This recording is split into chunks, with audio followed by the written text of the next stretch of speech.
নমস্কার বন্ধুরা, আজ আবার নতুন একটা রেসিপি নিয়ে চলে এলাম। দেখুন, আমি এখানে অল্প করে কিছু সুজি নিয়েছি। আমি এই সুজিটা দিয়ে একটা রেসিপি করব। আমি রেসিপিটা শুরু করি, আপনারা দেখতে থাকুন। গ্যাসে একটা কড়াই বসিয়ে দিয়েছি। আমার কড়াইটা গরম হয়ে গেছে। আমি অল্প করে একটু ঘি দিয়ে দিলাম।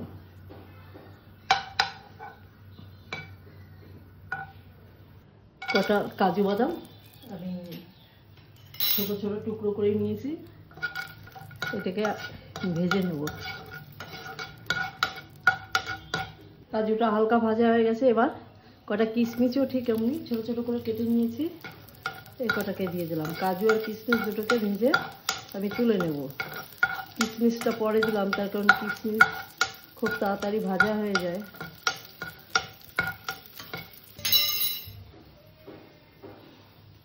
আমার একটা ভাজা হয়ে গেছে, এটাকে আমি নামিয়ে নেব। আমি এই কড়াইতে আর 1 চামচ ঘি দিয়ে দিলাম।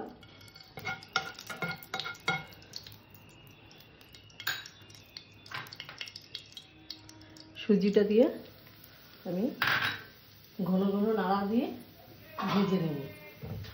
এই সময় গ্যাসটাকে একদম ছোট করে দিয়ে রাখতে হবে, তা নাহলে সুজিটা আমাদের পুড়ে যাবে। এভাবে ঘন ঘন নাড়তে হবে।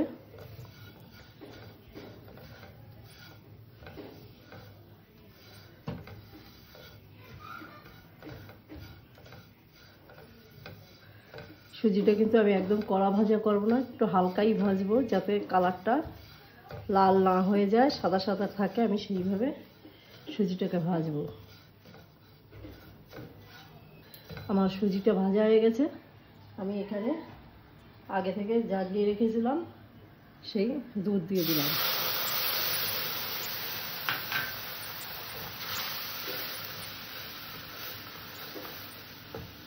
দুধটা দিয়ে ঘন ঘন নাড়তে হবে, যাতে দলা না পাকিয়ে যায়।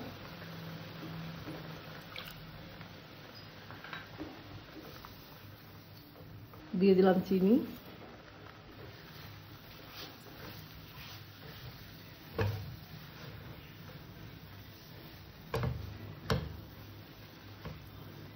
দুটো এলাচ ফাটিয়ে দিয়ে দিলাম। যাদের ঘরে গুঁড়ো এলাচ থাকে তারা গুঁড়ো এলাচ দেবে, আমি গোটা এলাচ ফাটিয়ে দিলাম। এবার এটাকে ঘন ঘন এভাবে নেড়ে তৈরি করে নিতে হবে, যাতে তলাটা না লেগে যায়। একদম হালকা একটুখানি লবণ দিলাম। লবণটাকে সুন্দর করে মিশিয়ে দিতে হবে। এভাবে কাজু কিশমিশটা দিয়ে দিলাম, ভালো করে মিশিয়ে দেবো সব জায়গায় যাতে মেশে। আমার সুজিটা রেডি নাড়ু পাকানোর জন্য। দেখুন কত সুন্দর হয়েছে। যখন বুঝবেন এরকম কলার গাছ থেকে উঠে আসছে আর এরকম একটা মণ্ড পাকিয়ে গেছে, তখন মনে করবে এটা সঠিক পাক হয়ে গেছে। এবার আমি এটাকে নামিয়ে নেব। আমি একটা বাটির মধ্যে সুজিটাকে নামিয়ে নিয়েছি। আমি হাতে একটু ঘি মাখিয়ে নিলাম দু হাতে, তাহলে পাকাতে সুবিধা হবে।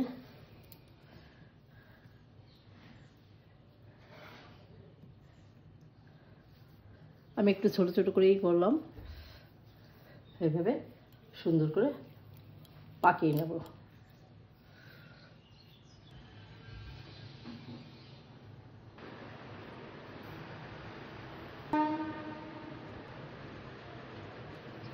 আমার সমস্ত নারকেলটা বানানো হয়ে গেছে। আমরা বেশিরভাগ এই সমস্ত নাড়ু বাড়িতে কোনো পুজো পাল, বিশেষত লক্ষ্মী পুজো থাকলে করে থাকি। লক্ষ্মী পুজোর জন্য এই নাড়ু করলে আমি যে লবণটা দিয়েছি, লবণটা দেবে না, তাহলেই হবে, কেন পুজোর নাড়ু করতে লবণ দেওয়া যায় না। আমার আজকের রেসিপি ছিল সুজির নাড়ু। আমার সুজির নাড়ু রেসিপি আজকে এই পর্যন্ত। আমার চ্যানেলে যারা নতুন, আমার চ্যানেলটা একটু সাবস্ক্রাইব করো, যারা পুরনো লাইক শেয়ার কমেন্ট করো। নমস্কার।